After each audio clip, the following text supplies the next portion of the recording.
बन के एहसास मेरी रूह में ढल जाने दो, बन के एहसास मेरी रूह में ढल जाने दो, संग को मोम की मानंद पिघल जाने दो, और बारे गम सहते हुए एक जमाना गुजरा, ऐ गमे यार जरा आप तो संभल जाने दो, ऐ गमे यार जरा आप तो संभल जाने दो।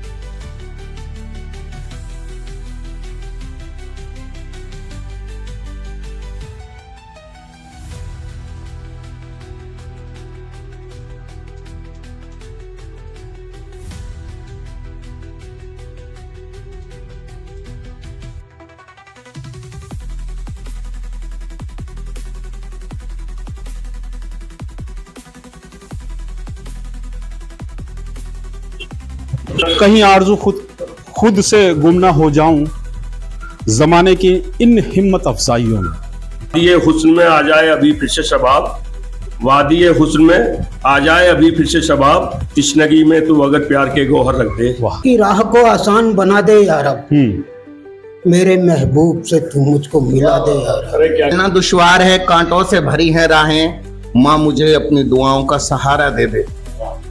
तो दोस्तों मैं आज आपको गांव सांखनी लेकर आया हूं। सांखनी में उस शायरों से बात कराना चाहता हूं जो कि हिंदुस्तान के मंच पर अपनी शायरी को बाखूबी अपने अंदाज में पढ़ चुके हैं, और उनके द्वारा 2 प्रकाशित बुक किताबें भी की गई जिसमें गजल और शायरी का उनका अंदाज मौजूद है। हम बात कराने की कोशिश करते हैं उनसे कि क्या कहना है इस मौजूद हालात पर, और क्या कहना है इस हिंदुस्तान पर, और क्या कहना है उन मोहब्बत के जो मोहब्बत करते हैं उनके लिए किस तरीके से वो शायरी को अपने अंदाज और अपनी कलम में से लिखते हैं। एक और बात बताता चलो, जितने भी मेरे साथ शायर हैं और जो मेरे साथ और शायर हैं उनके साथ बैठे हुए हैं, वो सब टीचर्स ताल्लुक रखते हैं, अध्यापक हैं सभी। कैसे वो शायरी करना इतना आसान नहीं होता, क्योंकि शायरी में मौसम और मिजाज को बखूबी बनाना पड़ता है। तो चलिए मेरे साथ अब मैं बात कराने की कोशिश करता हूं आपकी रियाजुल भाई जो कि शायरी अंदाज में उनसे बात करेंगे कैसे कैसे उन्होंने इस वक्त को निकाला और यहां तक पहुंचे और अपनी किताब को प्रकाशित भी करा, बुकों को प्रकाशित भी करा। तो रियाजुल भाई, सबसे पहले तो हम अपना चैनल में आपका खैर मकदम और स्वागत करते हैं। आपका भी अभिनंदन, आपका स्वागत, आपका वेलकम। अच्छा, हम ये जानना चाहेंगे सबसे पहला सवाल कि क्योंकि अध्यापक का समय बड़ा बिजी शेड्यूल रहता है, उस बिजी शेड्यूल में से आपने ये शायरी का समय कैसे निकाल पाए? मैं सबसे पहले आपसे ये बताना चाहूँगा, क्योंकि सन 1994 और 95 में मेरा अलीगढ़ यूनिवर्सिटी में एडमिशन हुआ और वहाँ मैंने डिप्लोमा इन टीचिंग किया। उसी दौरान में मुझे शायरी का जज्बा मेरे अंदर पैदा हुआ और वहीं से मैंने शायरी शुरू की।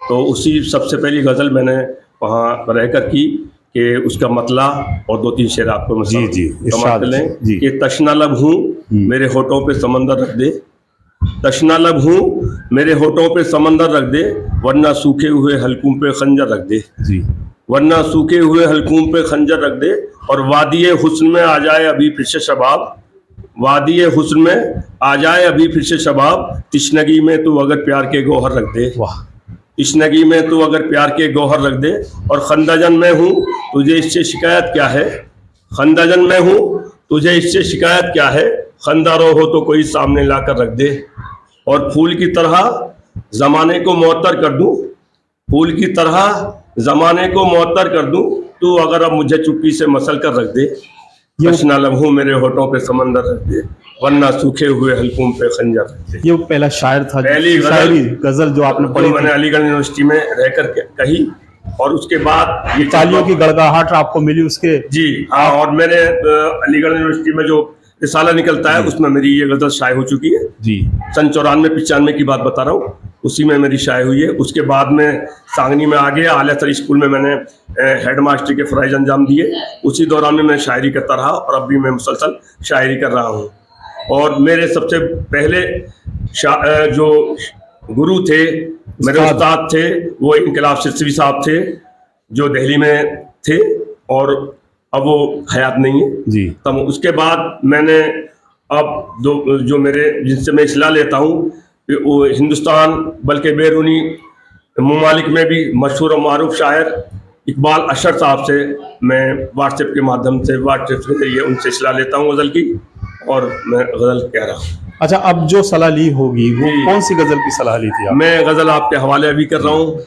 पल भी एक सदी सा लगे हिजरे यार में, एक पल भी एक सदी सा लगे हिजरे यार में, पत्थर का हो न जाऊं कहीं इंतजार में।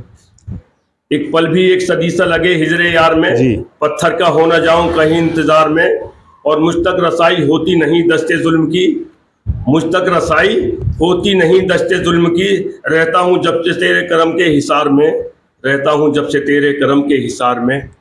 और अच्छा इसी गज़ल को- अच्छा, जैसे कहा जाता है मोहब्बत और राजनीति में जी, अगर शायरी नहीं हो तो वो आगे नहीं बढ़ सकती, ऐसा भी कुछ कहा ये जाता है। हकीकत है। मोहब्बत जरूर होती है शायर के, शायर जब भी बनता है उसमें थोड़ी बहुत मोहब्बत जरूर होती है। हाँ। राजनीति ये भी- बिल्कुल, और राजनीति में भी यही होता है, शायरी अंदाज शायरी जरूर होता है। अंदाज में भी होता है। जब भी आदमी गजल कहता है, जो गजल क्या होती है कि अपने महबूब से इश्क और मोहब्बत की बात करना गजल कहलाता है। गजल कहलाता, बिल्कुल सही बात की। मेरे साथ मास्टर जी हैं, मास्टर जी सलमान अख्तर साहब। सलमान अख्तर साहब मेरे साथ मौजूद हैं।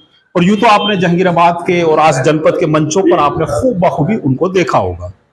मास्टर जी क्या कहना चाहते हैं, क्योंकि आपके हाथ में कारवाने अदब पत्रिका लग रही है जिसमें शायरी आपकी गजल छपी है। जी, मैं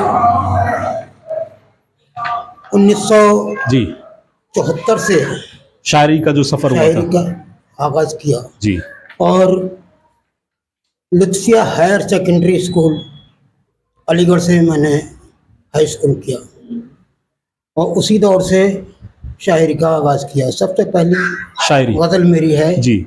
कि इश्क की राह को आसान बना दे यारब, मेरे महबूब से तू मुझको मिला दे यारब। अरे क्या कहने बाबा।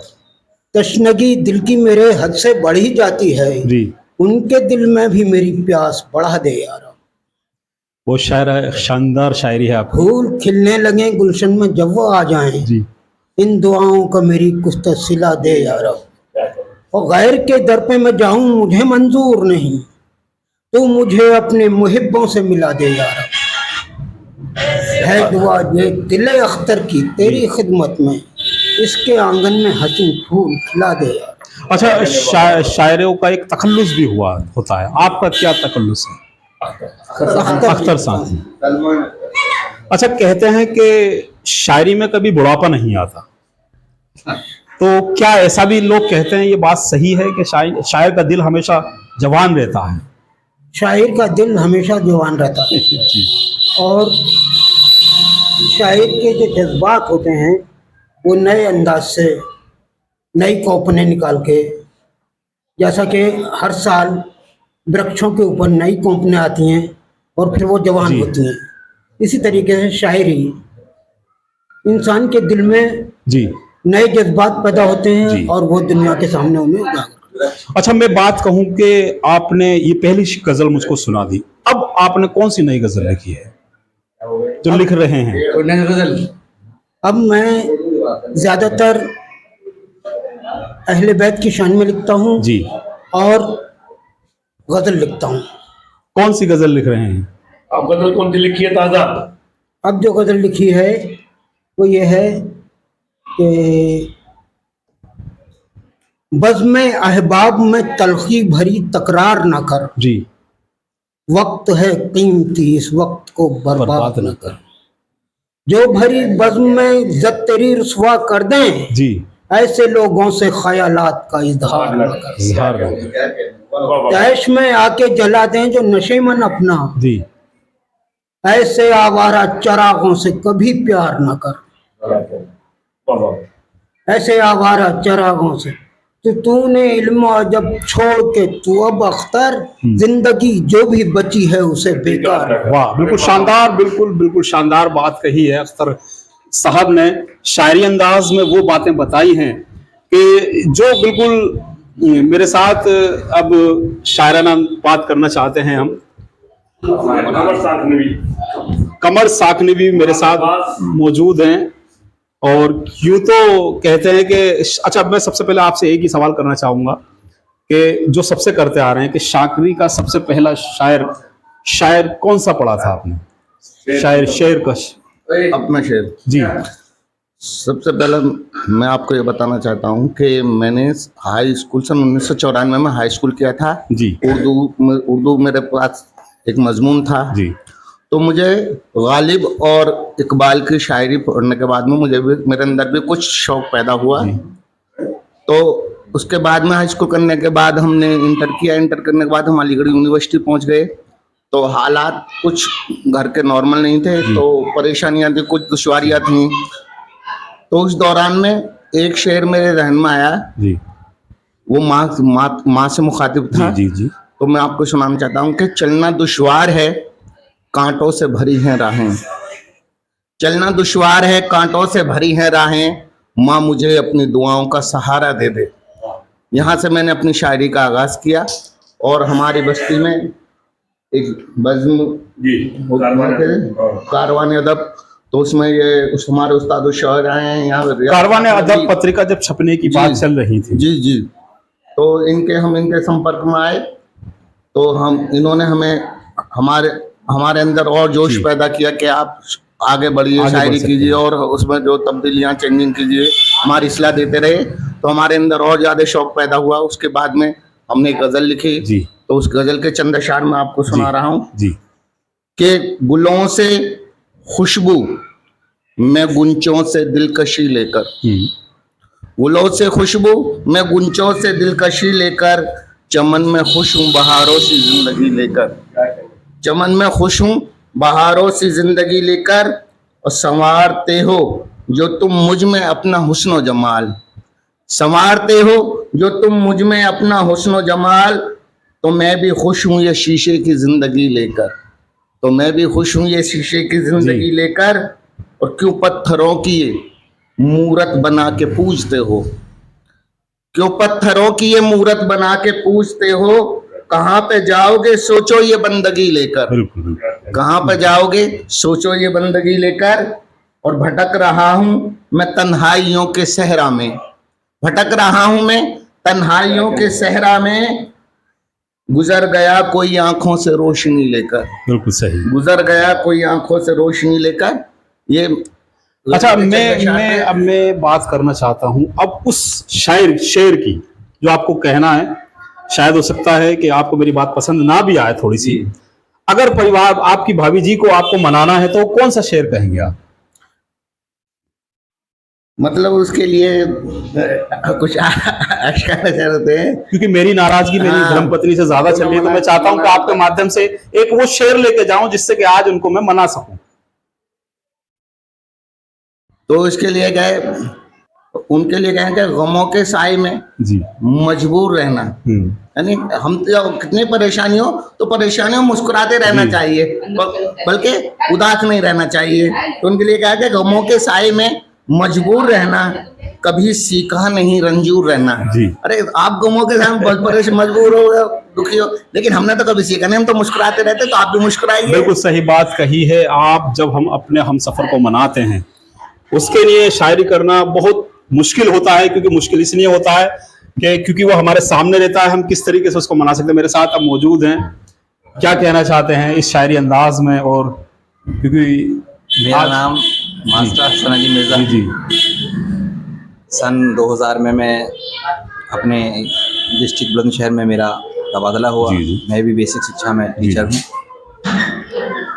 तो मेरे जो उस्ताद शायर वगैरह हैं, मुनीरुल हसन साहब हैं, मौलाना मुमताज़ अब्बास साहब हैं, उन्होंने कहा कि आप भी शेर कहा करो। तो 1-2 साल शेर कहे मैंने, लेकिन मुझे भी बड़ा दुख होता है अपने ऊपर भी। और एक पैगाम देना चाहता हूँ आपके ज़रिए। आपने जो ये प्रोग्राम आज हमारे यहाँ किया है, इसके लिए भी मैं आपका बड़ा शुक्रगुजार हूँ कि हम अपनी ही ज़बान को खोते जा रहे हैं। जो अखबारात आते हैं उन्हें भी नहीं पढ़ते हम, और अपने बच्चों को जो हमारी तालीम है, दुनियावी तालीम, उसके साथ भी हम उर्दू सब्जेक्ट जो एक होता है उसे भी नहीं ले पाते। दूर होते जा रहे हैं हम अपनी तालीम से। और आप जानते हैं, आप तो पत्रकार हैं, कि तारीख गवाह है। तारीख भी ये कहती है कि अगर किसी कौम को खोना हो तो उसकी ज़बान खो दो। जी सही बात। फिलहाल मैं अभी अशार कहना मैंने बंद किया है, लेकिन फिर भी एक शेर सुनाता हूँ मैं आपको और आपके ज़रिए लोगों को दावत देता हूँ कि वो इस मैदान में आएँ, जी जैसा भी है टूटा फूटा इस तरह का अपना इजहार करें। जी। यही छोटी छोटी सीढ़ियाँ हैं जो हम ऊपर पहुँचेंगे। जब तक हम कहेंगे नहीं कोई सुनेगा नहीं। सुनेगा नहीं। अपनी ज़बान को हम ऊपर ले जाएं कि चाहे वो लगा देता तमाचा मेरे रुख पर, जी चाहे वो तमाचा लगा देता, चाहे वो लगा देता तमाचा मेरे रुख पर, जी। पर उसने मेरी रूह पे यूं वार किया है। ये ज़माना ऐसा हो गया है, रूह पर वार करते हैं। जी जी तो बिल्कुल सही कहा है। इस अदब को हमें कायम रखना चाहिए। ज़्यादा से ज़्यादा लोगों के लिए मैं गुजारिश कर रहा हूँ कि वो अपनी इस उर्दू ज़बान को पढ़ें, लोगों तक पहुँचाएँ, शेर लिखें, नात लिखें, जिस भी जो आप पर आता है, बिल्कुल सही कहा है। शायरी अंदाज में जो गज़लें आती हैं, शायराना अंदाज है आपका, उसको दफन ना करें, उसको उजागर करें, उसको सामने लेकर आए, क्योंकि आप जब तक नहीं कहेंगे कोई आपको नहीं सुनेगा। तो इसको जो आप पे आता है वो कहना जरूरी है। और मेरे साथ वो टीम एक साखनी में बैठी हुई है जो इस तरीके के लोगों को उत्साह बढ़ाती है और लोगों को आगे लाकर खड़ा करती है। मेरे साथ रियाजुल भाई हैं। रियाजुल भाई और क्या कहना चाहते हैं? मैं गजल आपको सुनाऊंगा जी। कहा है कि बेवफा कह के मेरे दिल को जलाने वाला, जी बेवफा कह के मेरे दिल को जलाने वाला, कितना कमजोर फे इल्जाम लगाने वाला। जी जी बेवफा कह के मेरे दिल को जलाने वाला, कितना कमजोर फे इल्जाम लगाने वाला। और दौलत हुस्न पे मगरूर हुआ जाता है, जी। दौलत हुस्न पे मगरूर हुआ जाता है, तीर नजरों से मेरी समत चलाने वाला, जी तीर नजरों से मेरी समत चलाने वाला। और मुझको मजबूर किए देती है चाहत तेरी, मुझको मजबूर किए देती है चाहत तेरी, वरना कूचे में तेरे कौन था आने वाला, बिल्कुल सही कहा। वरना कूचे में तेरे कौन था आने वाला। और याद अपनों ने ही कुछ ऐसे मसाइब ढाए, अब खुशी है ना कोई दर्द रुलाने वाला, बिल्कुल सही अब कहा खुशी है। है ना कोई दर्द रुलाने वाला। रियाज भाई ने अपनी शायराना अंदाज में। अच्छा, मैं एक आखिरी शेर आपसे रियाजुल भाई सुनना चाहता हूँ। जी, आज मौजूदा हालात में किस शायरी अंदाज में इसको बयां करेंगे आप? मौजूदा हालात में जी जी, हिंदुस्तान में अमन और चैन के लिए क्या शायरी पढ़ेंगे आप? हम ये चाहते हैं कि जितने भी शायर हैं वो अपने कलम से अपने देश के लिए अमन और शांति के लिए पैगाम दें। अपनी गज़ल, अपना जो नज़्म, उसमें देशभक्ति, हुब्बुल वतनी का जज्बा पैदा होना चाहिए, हुब्बुल वतनी के हिसाब से उसमें शेर होने चाहिए। तो यही कहना चाहते हैं। यही मेरा ये बिल्कुल सही कहना चाहते हैं। आज मैंने आपको अदब की महफिल साखनी में बिठाई, जोड़ी और उन शायराना अंदाज में शायरों से बात कराने की कोशिश कराई आपको कि वाकई आज जो हमारे देश के हालात हैं, मोहब्बत का पैगाम ये शायरी अंदाज में उन्होंने दिया है। और कहते हैं कि अगर आपको मोहब्बत है तो बगैर शायरी के वो पूरी नहीं हो सकती। आज क्योंकि मुझे बताया कि आपने कौन कौन सी किताब को पत्रिका छपवाई हैं? ये कारवान अदब पहला और कारवान अदब दोबारा 2 रिसाले छप चुके हैं। ये दो, हाँ, 2 रिसाले ये छप चुके हैं और तीसरे की तैयारी चल रही है। और ये इसमें हमारे गिरदोनवा के जितने शायर हैं, चाहे वो सियाना हो, चाहे बुलंदशहर हो, चाहे खुर्जा हो, चाहे बुगरासी हो, जनपद के सभी चारों तरफ जितने भी लोग शेर अच्छा, कह रहे हैं, शायर कह रहे हैं। रियाजुल भाई, कोई शायर जो अभी बचे हैं और हमारे चैनल के माध्यम से आप सब लोगों को सुनेंगे, तो वो आपसे कैसे राब्ता कायम? वो हमने इस किताब में जो जितने शायरों का कलाम है उनके मोबाइल नंबर भी, नाम, मोबाइल नंबर दिए हुए हैं। जी जी। वो उनसे कांटेक्ट कर सकते हैं और उससे राब्ता एक दूसरे से कर सकते हैं। अपनी हाँ, गजल भी छपवा सकते हैं। अपनी जो भी इस टाइम हमारे वर्तमान में मौजूदा दौर में जो शायर शायरी कर रहा है, गजल लिख रहा है, तो वो हमारे रिसाले से, कारवान अदब से जुड़े और अपना कलाम हमें भेजे और हमसे राब्ता करें, हम उनका कलाम भी इसमें शाये कराएंगे। चलिए, कारवा अदब के 2 अंक छप चुके हैं, तीसरा अंक छपने जा रहा है। जनपद के जो हिंदुस्तान के मेरे चैनल के माध्यम से वो शायर सुन पा रहे हैं और अपनी गजल को छपवाना चाहते हैं, अपनी शायरी अंदाज में अपनी बातों को कहना चाहते हैं, तो वो साखनी में रियाजुल मास्टर जी से जरूर संपर्क करें, क्योंकि वही आपकी आवाज और आपकी जो शायरी और आपकी जो गजलें हैं वो हिंदुस्तान के कोने कोने तक पहुंचाएंगे। तो चलिए मेरे साथ अब हम विदा लेते हैं और हम चाहते हैं कि ऐसी शायराना अंदाज में उन शायरों से आपकी मुखातिब खुद कराते रहेंगे, उनसे बात हम कराते रहें, जिससे कि आपकी जो चाहत है, आपकी जो दिलों की तमन्नाएं हैं वो भी पूरी हों। बिल्कुल शेर सुना सकते हैं, अभी वक्त कि अरमानों का खून बहा हो, जी ऐसा भी हो सकता है। अरमानों का खून बहा हो, ऐसा भी हो सकता है। हाथ पे उसके सिर्फ ही ना हो, हाथ पे उसके सिर्फ ही ना हो, ऐसा भी हो सकता है। और तू हल्की सी आवाज सुनकर दिल इतना बेचैन ना हो, आने वाली सिर्फ हवा हो, ऐसा भी हो सकता ऐसा भी है। हो सकता है। ऐसा भी हो सकता है। बिल्कुल सही कहा है, बिल्कुल बेहतरीन तरीके से अपनी शायरी अंदाज में जो बातें कही हैं।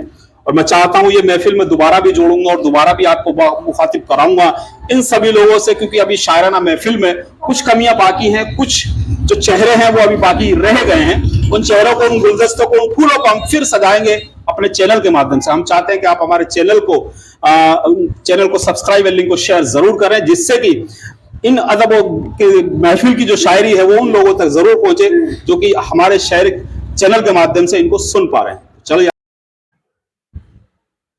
सांकनी के वो शायरान बैठे हैं, शायर साहब, जो कि मैं बताऊंगा अभी, क्योंकि बात भी कराऊंगा आपकी कि उनके द्वारा 2 किताबें भी लिखी गई हैं, 2 बुक प्रकाशित भी की गई हैं शायरी और गज़ल की। कौन कौन सी किताबें, ये जानकारियां करेंगे उनसे हम। और कहते हैं बात शायरी की हो और सांकनी का जिक्र ना हो, ऐसा तो मुमकिन भी नहीं है। तो चलिए अब उन्हीं से बात कराने की कोशिश करते हैं, क्या कहना है आज उनसे इस मुलाकात को लेकर और उस शायरी को लेकर जो कि उन्होंने अपनी उन किताबों में, उन बुक में प्रकाशित की है।